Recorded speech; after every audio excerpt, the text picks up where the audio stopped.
अस्सलामुअलैकुम dear students, उम्मीद करता हूँ आप सब दोस्त खैरियत से होंगे, ठीक ठाक होंगे। डियर स्टूडेंट्स, आज की इस वीडियो में हम post R N first semester के सब्जेक्ट हेल्थ असेसमेंट के यूनिट नंबर 1 जो कि हमारे साथ introduction to health assessment concept है, इसके आज हम पार्ट 2 को डिस्कस करेंगे और इसको समझने की कोशिश करेंगे। डियर स्टूडेंट, जैसे कि मैंने आपको स्टार्ट में कहा था कि ये यूनिट जो है काफ़ी ज़्यादा इम्पोर्टेंट, कंसेप्चुअल और इंफॉर्मेटिव है, इस लिहाज से कि इसमें आपके सब्जेक्ट के हवाले से जितनी भी बेसिक टर्मिनोलॉजीज़ है उसको डिस्कस किया गया है, उसको मेंशन किया गया है। सो इसको अंडरस्टैंड करना आप सब स्टूडेंट्स के लिए बहुत ज़्यादा ज़रूरी है, क्योंकि आगे जितने भी यूनिट आएंगे तो उन यूनिट्स में फिर यही टर्मिनोलॉजीज़ जो है बार बार यूज़ होंगे। सो अगर आप यहाँ पर अंडरस्टैंड करते हैं तो फिर आगे यूनिट्स में आपके लिए जो है बहुत ज़्यादा आसानी होगी। लेक्चर को स्टार्ट करने से पहले तमाम दोस्तों से गुजारिश है कि चैनल को सब्सक्राइब करें, बेल आइकन को दबाएं ताकि नए वीडियोस की नोटिफिकेशन आप दोस्तों को टाइम पर मिलती रहे। तो जैसे कि डियर स्टूडेंट्स, आप सब दोस्तों को पता है कि इस यूनिट के पार्ट 1 में हमने टाइप्स ऑफ हेल्थ असेसमेंट पर बात की थी, जिसमें हमने initial assessment, focus assessment, time lapse assessment और इमरजेंसी असेसमेंट को काफ़ी डिटेल के साथ डिस्कस किया था। आज की लेक्चर की जो शुरुआत है वो हम इम्पोर्टेंस ऑफ नर्सिंग असेसमेंट से करेंगे कि नर्सिंग असेसमेंट की क्या अहमियत है, नर्सिंग हेल्थ असेसमेंट हम किस लिए करते हैं।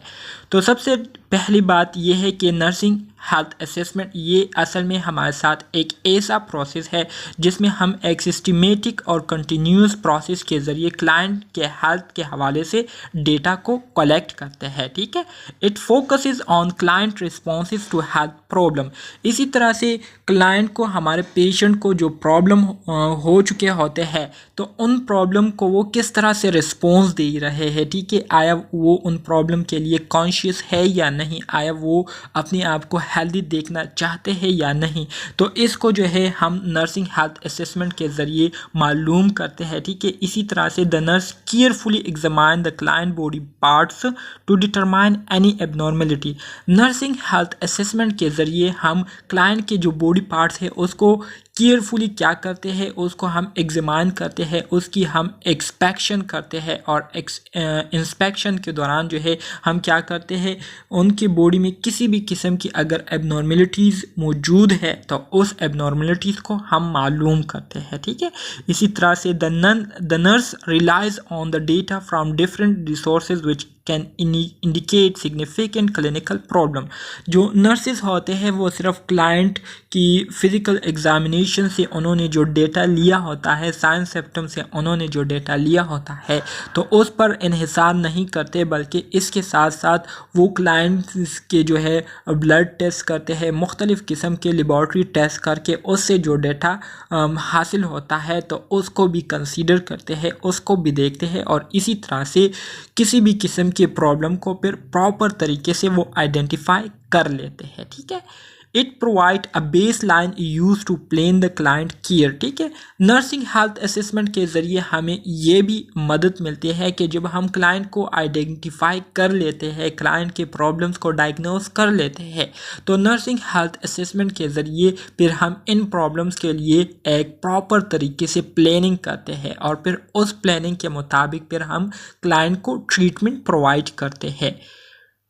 Nursing health assessment help the nurse to diagnose client problems and the intervention. वही बात है जो कि मैंने आपको कही कि नर्सिंग हेल्थ असेसमेंट के ज़रिए हम क्लाइंट्स के प्रॉब्लम को डायग्नोस करके उसकी फिर हम उनको ट्रीटमेंट देते हैं। इसी तरह से complete health assessment involves a more detail review of client condition. जब हम कंप्लीट हेल्थ असेसमेंट करते हैं क्लाइंट की हेड टू टो, तो इससे हमें जितनी भी इंफॉर्मेशन मिलती है क्लाइंट की कंडीशन के हवाले से तो वो फिर काफ़ी डिटेल में होती है। ठीक है, इसके साथ साथ health assessment influences the choice of therapies and client responses.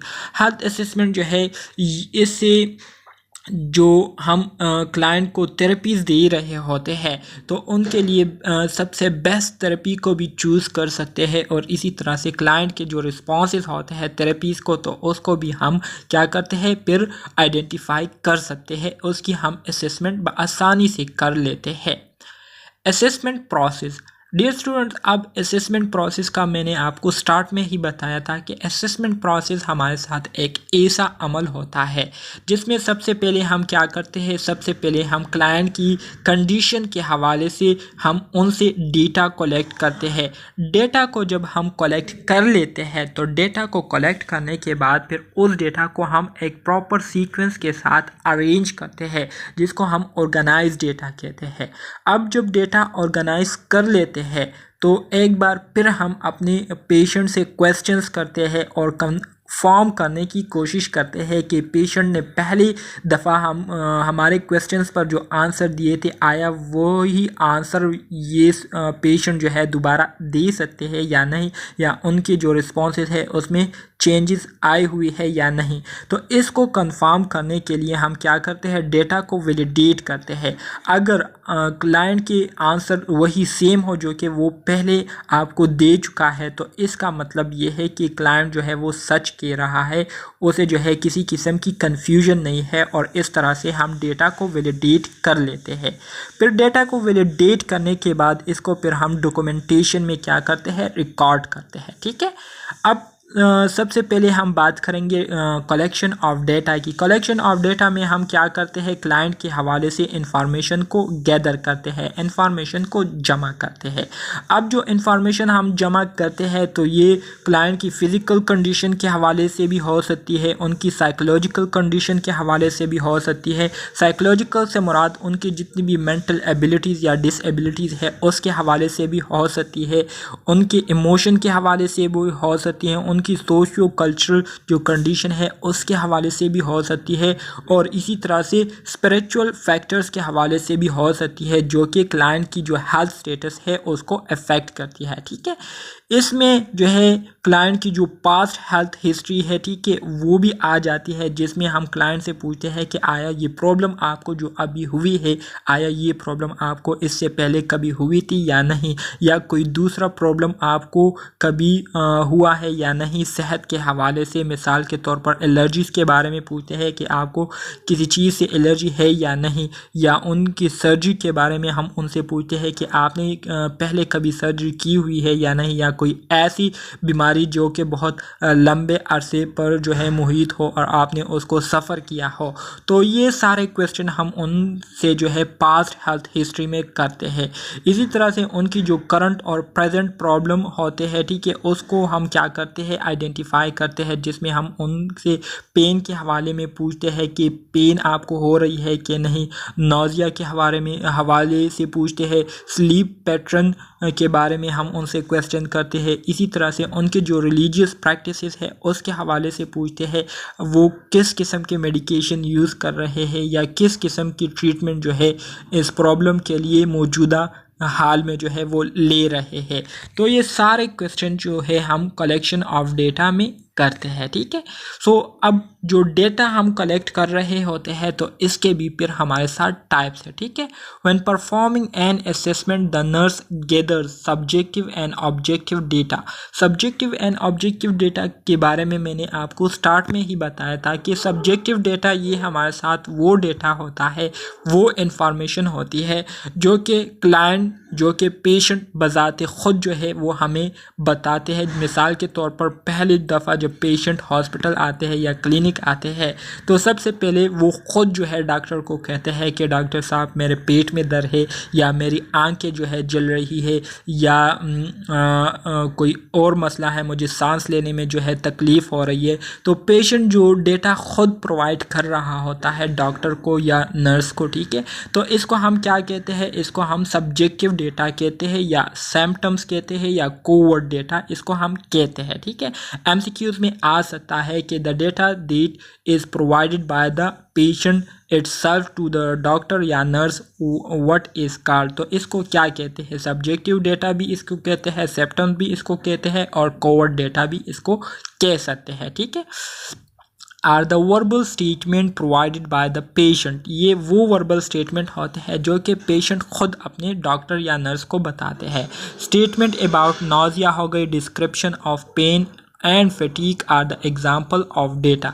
अब मिसाल के तौर पर एक पेशेंट है, वो अपने डॉक्टर या नर्स को कहते हैं कि मुझे बहुत ज़्यादा नौजिया हो रही है, ठीक है, या मुझे पेन हो रही है या थकावट हो रही है। तो ये एग्जाम्पल है किस चीज़ के? सब्जेक्टिव डेटा के।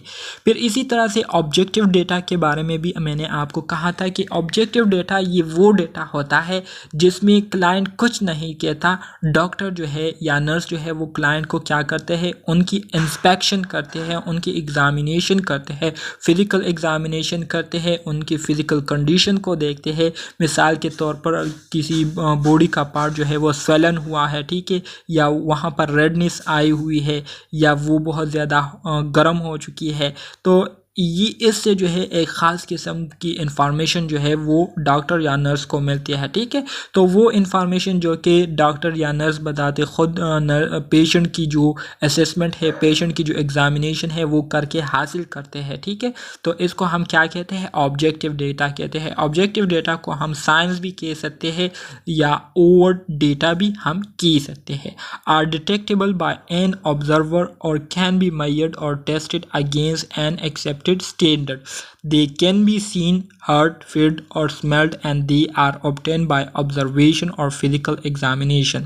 वही बात है जो कि मैंने आपको कही कि जो ऑब्जेक्टिव डेटा होता है इसको हम ऑब्जर्वेशन या फिज़िकल एग्जामिनेशन के ज़रिए हासिल करते हैं, और इसको हम देख भी सकते हैं, इसको हम सुन भी सकते हैं, मतलब मुख्तलिफ़ किस्म की जो आवाज़ें होती है बॉडी से आ रही होती है, ठीक है। इसी तरह से इसको हम महसूस भी कर सकते हैं या इसको हम स्मेल भी कर सकते हैं। बॉडी का कोई पार्ट जो है वो स्मेल कर रहा है, ठीक है, वहाँ से स्मेल आ रही है, तो इससे हम एक ख़ास किस्म का डेटा मिलता है। तो इस किस्म का डेटा जो कि हम साइंस को देखकर हासिल करते हैं, तो इसको क्या कहते हैं? ऑब्जेक्टिव डेटा कहते हैं। For example discolouration of the skin, skin की जो कलर है वो चेंज हुई है या स्किन जो है बहुत ज़्यादा पेलनेस उसमें आई हुई है, तो इसका मतलब ये है कि पेशेंट को जो है या तो उनमें ऑक्सीजन सेचुरेशन की कमी है या उनकी बॉडी में जो है ऑक्सीजन की काफ़ी मिकदार में जो है कमी आ चुकी है और बॉडी जो है वो एसिडोसिस में चली गई है, ठीक है, जिसकी वजह से बॉडी जो है वो पैलनेस का शिकार हुई है, ठीक है, या बॉडी में जो है खून की कमी है, तो इस वजह से स्किन जो है वो पैलनेस या उसकी जो कलर है वो क्या हुई है? एबनॉर्मल हुई है। तो इस किस्म का डेटा जो होता है इसको हम ऑब्जेक्टिव डेटा कहते हैं। Data collection methods. Dear students, अब जब हम डेटा कलेक्ट कर रहे होते हैं तो ज़ाहिर बात है डेटा को कलेक्ट करने के भी तरीके हैं। अगर हम उन तरीक़ों को प्रॉपर तरीके से फॉलो करें तो हम जो डेटा कलेक्ट कर रहे होते हैं तो वो डेटा फिर हमारे लिए काफ़ी ज़्यादा जो है फ़ायदेमंद होगा, काफ़ी ज़्यादा इफ़ेक्टिव होगा। अगर हम मेथड्स को फॉलो ना करें तो हमें जो है अपनी चॉइस के मुताबिक डेटा नहीं मिलेगा और फिर हम प्रॉपर तरीके से पेशेंट को डायग्नोज और उसकी असेसमेंट भी नहीं कर सकेंगे।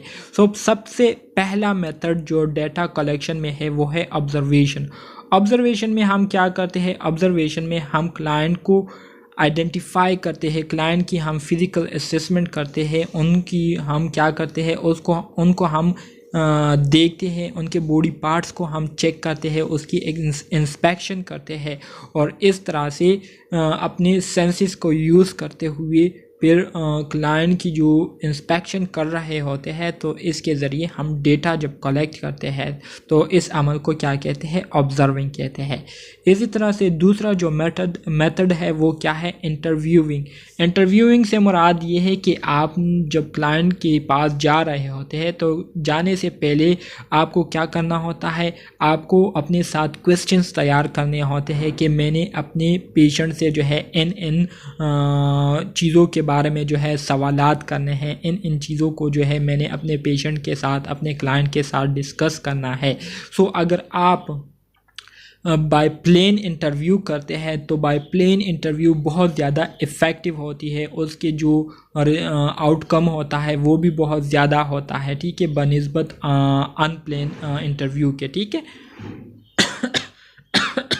Sorry. An interview is a plain communication और कन्वर्सेशन विद अ पर्पस। ठीक है, अब हम क्लाइंट के साथ जो इंटरव्यू कर रहे होते हैं तो इसका एक बुनियादी मकसद होता है और वो ये होता है कि हम अपने क्लाइंट की जो हेल्थ कंडीशन है, हेल्थ स्टेटस है, उसको हम आइडेंटिफाई करें, उसको हम मालूम करें। इसी तरह से जो तीसरा मेथड है वो है एग्जामिनिंग। एग्जामिनिंग में हम क्या करते हैं, performing a physical examination. Physical examination करते हैं। The physical examination is often guided by data provided by the patient. Patient ने जो डेटा प्रोवाइड किया होता है तो उसके बेस पर हम फिजिकल एग्जामिनेशन करते हैं।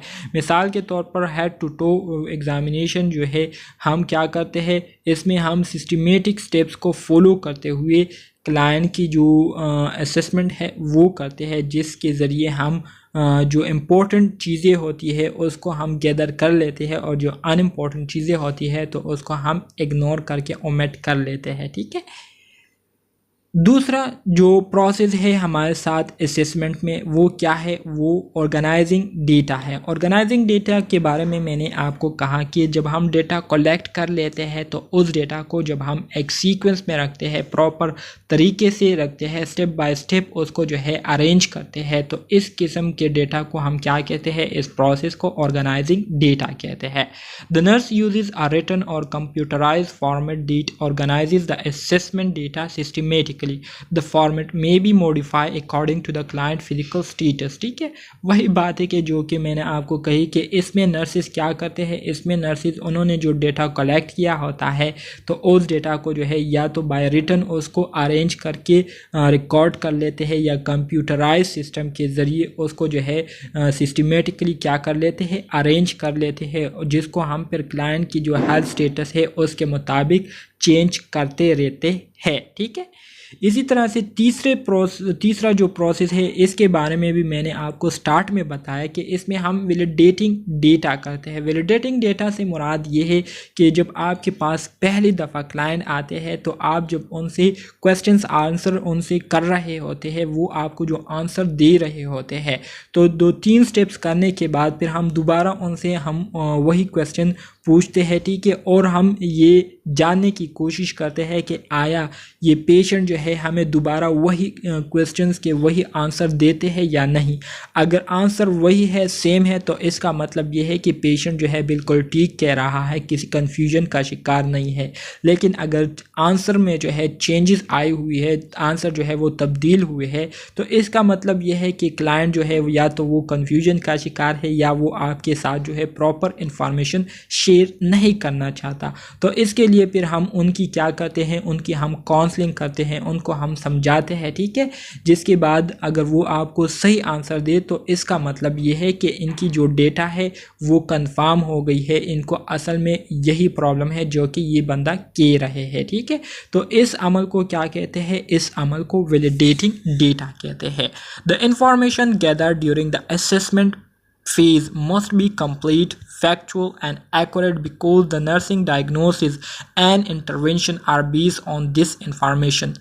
मतलब इसका वही है जो कि मैंने आपको कहा कि जो इन्फॉर्मेशन हम जमा कर रहे होते हैं असेसमेंट फ़ीस में, तो ये इन्फॉर्मेशन सबसे पहले कंप्लीट होनी चाहिए, फैक्चुअल होनी चाहिए, जो फैक्ट्स है वही होने चाहिए और एक्यूरेट होने चाहिए। ठीक है, उनमें झूठ मूठ की कोई इन्फॉर्मेशन नहीं होनी चाहिए, क्योंकि इसी इन्फॉर्मेशन के बेस पर फिर हम क्लाइंट की जो कंडीशन है उसको हम डायग्नोस करते हैं और डायग्नोस करने के बाद फिर उसके मुताबिक हम क्लाइंट को ट्रीटमेंट केयर प्रोवाइड करते हैं। ठीक है, validation is the act of double checking or verifying data to confirm that it is accurate and factual. ठीक है, वैलिडेशन ये एक ऐसा अमल होता है जिसमें हम क्लाइंट को डबल चेक करते हैं। पहले हमने स्टार्ट में चेक किया था, क्लाइंट से हमने क्वेश्चन किए थे, फिर 2-3 फेजेस के बाद फिर हम उनसे दोबारा वही क्वेश्चन करते हैं। अगर वो उन क्वेश्चन के सेम जवाब देते हैं जैसे कि पहली दफ़ा उन्होंने दिया था, तो इसका मतलब ये है कि इनकी जो डेटा है, इन्होंने हमें जो डेटा प्रोवाइड की है ये कंफर्म हो गई है, ये ठीक है। ठीक है, इसमें किसी किस्म की गलती या किसी किस्म की झूठ मूठ जो है वो शामिल नहीं है। तो इस अमल को क्या कहते हैं, इस अमल को वैलिडेटिंग डेटा कहते हैं। ठीक है, पर्पसेस ऑफ डेटा वैलिडेशन। अब हम जो डेटा वैलिडेट कर रहे हैं तो इसके पीछे क्या मकसद होते हैं, किस मकसद के लिए हम डेटा को वैलिडेट करते हैं। तो पहला मकसद इसका ये होता है कि हम इंश्योर करें डेटा कलेक्शन इज़ कंप्लीट, कि जो डेटा हमने कलेक्ट किया हुआ है ये डेटा मुकम्मल हो गया है, मुकम्मल है, ठीक है। इसी तरह से इस बात की यकीन दहानी करें कि that objective and subjective data agree, कि हमारे साथ जो ऑब्जेक्टिव और सब्जेक्टिव डेटा है ये बिल्कुल सेम है, एक जैसे है, ठीक है। इसमें किसी किस्म की बदलाव या अपोजिशन जो है वो नहीं है। इसी तरह से डेटा वैलिडेशन के ज़रिए हम क्या करते हैं, एडिशनल डेटा को भी हासिल कर लेते हैं, जो कि स्टार्ट में उन्होंने जो बातें मिस की होती है या जो बातें उन्होंने छुपाई हुई थी उसको हम दोबारा से उनसे इंटरव्यू करते हुए वो इंफॉर्मेशन हासिल कर लेते हैं, ठीक है। इसके साथ साथ avoid jumping to conclusion, data validation के ज़रिए हम कंक्लूजन की तरफ जंपिंग करने से भी बच जाते हैं। मतलब यह है कि सही तरीके से इंफॉर्मेशन ली नहीं है और आप डायरेक्ट कंक्लूजन की तरफ चले जाते हैं। डायरेक्ट जो है आप डॉक्टर जो है वो फैसला कर लेते हैं कि इसको ये प्रॉब्लम है, या नर्स जो है वो क्या कर लेते हैं, वो डिसीजन ले लेते हैं कि इनको ये प्रॉब्लम है, इससे जो है वो बच जाते हैं, ठीक है। इसके साथ साथ डिफ्रेंशिएट क्लूज एंड इन्फेरेंसेस, जो साइन और सपोजिशन है इनमें जो है फ़र्क भी वाज़े हो जाता है डेटा को वैलिडेट करने के ज़रिए, ठीक है। जो फोर्थ नंबर पर हमारे साथ असेसमेंट प्रोसेस में जो स्टेप आता है वो है डॉक्यूमेंटिंग डेटा। डेटा को हम क्या करते हैं, डॉक्यूमेंटेशन में रिकॉर्ड करते हैं। Source oriented medical record, source oriented medical record में इसको करते हैं जिसमें मतलब जिस सोर्स से हमें डेटा मिला होता है तो उस सोर्स को मेंशन करते हुए उस डेटा को हम क्या कर लेते हैं, रिकॉर्ड कर लेते हैं। और दूसरा जो है प्रॉब्लम ओरिएंटेड मेडिकल रिकॉर्ड होता है, जिस प्रॉब्लम के हवाले से हमारे साथ इंफॉर्मेशन होती है तो उस प्रॉब्लम को मेंशन करते हुए उस प्रॉब्लम के हवाले से जो इंफॉर्मेशन होती है उसको हम डॉक्यूमेंट कर लेते हैं। एमसीक्यूज़ में ये आ सकता है कि SOMR stand for what, SOMR stand for source oriented medical record and POMR stand for problem oriented medical record, ठीक है। एमसीक्यूज़ में ये दो भी आ सकते हैं, सो इसको अपने साथ नोट डाउन कर लीजिए। सोर्स ओरिएंटेड मेडिकल रिकॉर्ड से क्या है, क्या मुराद है। In a source oriented medical record the record is kept together by subject matter, ठीक है।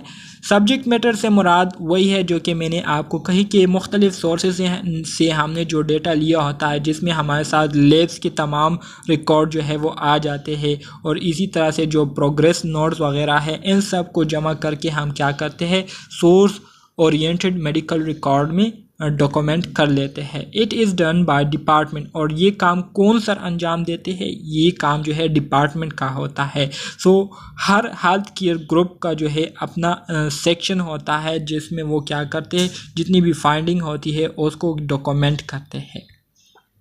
प्रॉब्लम ओरिएंटेड मेडिकल रिकॉर्ड में क्या होता है, everyone involve in the care of the patient chart on the same form, ठीक है। इसमें हमारे साथ जितने भी पेशेंट को केयर देने वाले लोग होते हैं, मेंबर्स होते हैं, तो इसमें वो इन्वॉल्व होते हैं और वो जो है क्या करते हैं, इस रिकॉर्ड के मुताबिक जो है काम करते हैं। This allow for better communication of data to resolve the patient problem collaboratively. इसके ज़रिए ये होता है कि जितने भी नर्सेज वगैरह होते हैं तो वो फिर इस डेटा को देख कर क्लाइंट के साथ जो है इसके मुताबिक बातचीत करते हैं, उनसे क्वेश्चन आंसर करते हैं, उनकी जो है असेसमेंट करते हैं, और इसी तरह से सब टीम मेंबर फिर मिलकर जो है कोलैबोरेटिवली जो है इस प्रॉब्लम को सॉल्व करते हैं, ठीक है।